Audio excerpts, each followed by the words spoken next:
naghihintay sa pagpapalaya ng Diyos sa Jerusalem.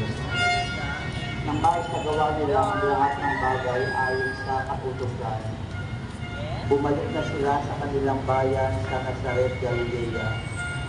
Ang batang ito'y lumaking malakas, marunong at kalugod-lugod sa paningin ng Diyos. Mga kapatid, ito ang mabuting balita ng ating Panginoon.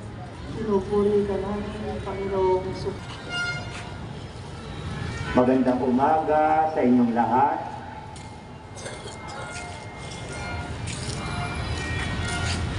Mukhang ubos na ang pamasko.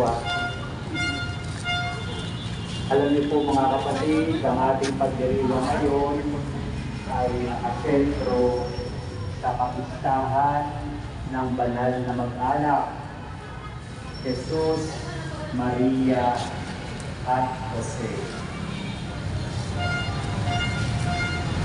Kailan na natin masasabi ang existence ng Kristiyanong o ipinasal sa huwes ating pamilya lang. At dahil hindi kayo tumanggap ng basbas ng simbahan, hindi rin kayo po pwedeng tumanggap ng iba pang sakramento, katulad halimbawa ng Holy Communion. Hindi kayo po pwedeng tumanggap ng Holy Communion hanggat hindi tumatanggap ng special na biyaya ng Diyos kapag sila ay inasal, inasbasan, simbahan. Kaya natin sa ating simbahan, meron tayo mga organized na mass wedding. Wala naman pong bayad yun. Nagtataka lang ako kapag meron tayong mass wedding dito, parang hindi well appreciated ng maraming mga mag-aasawa na hindi kasal. Dapat natin makita na ang kahalagahan ng sakramento ng kasal ay pinagpalayan ng Diyos, pinasbasan ng Diyos. Kaya ang mag-aasawa na nagsasama ng may bendisyon ng simbahan, sila ay tinatawag na Kristiyanong pamilya. Alam niyo po mga kapatid, dahil sa araw na ito, pinagdiriwang natin ang kapistahan ng banal na mag-anak.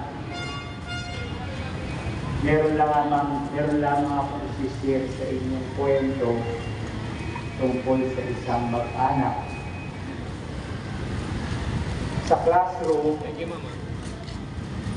ang isang bata ay tinanong ng kanyang teacher,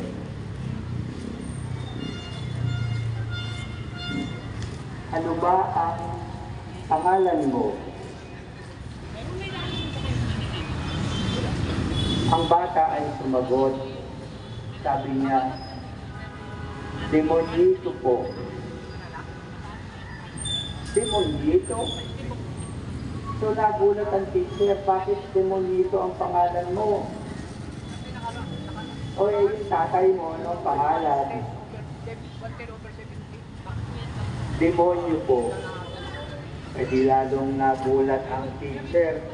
Bakit ganito pangalan ng tatay nito?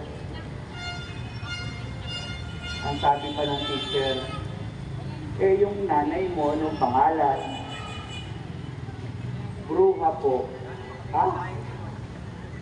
So, ang teacher ay talaga namang nagtaka. Kaya sabi niya sa bata, "Mamaya pag-uwi mo, sasamahan kita." Madaling araw na naman.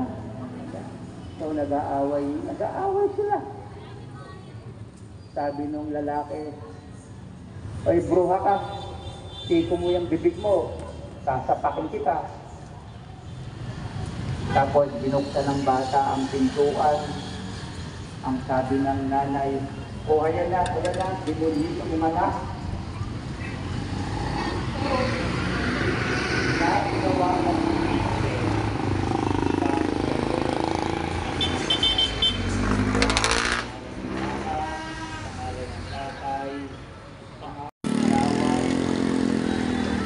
ang tungayawan, pagmumura ng isa't isa. Ano ng mga bata? Ang mga bata natututo na rin magmura, natututong sumigaw, walang respeto. Yun ang natututunan ng bata. Bukod pa sa nababawasan ng amor ang pagmamahal sa mga magulang. Tayo ngayon sa social media, nako, pagdating sa mga away-away ng mga artista at hiwalayan, tayo'y ang ating mga tenga matitinig sa ganyan. O, sino ba naghiwalay ngayon? O, bakit naghiwalay?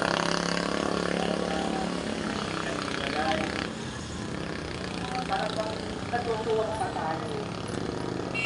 Pero tayong entertainment. Tapos sasali pa ang mga kailangan. Ilalim ng gulo. Mas circus ang nangyari. Pamilya.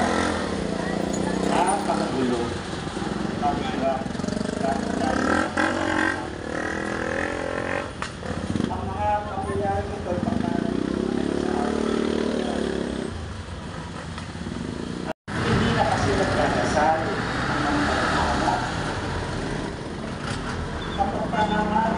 bawat isang cellphone, hindi na nagkakausap. Yung mga magulang, ganun din, nagsa-cellphone din. Hindi nila pinagbabawalan ng kanilang mga anak. Huwag kayong mag-cellphone kapag kayo kumakain. Yung mga magulang, hindi na nagtuturo sa kanilang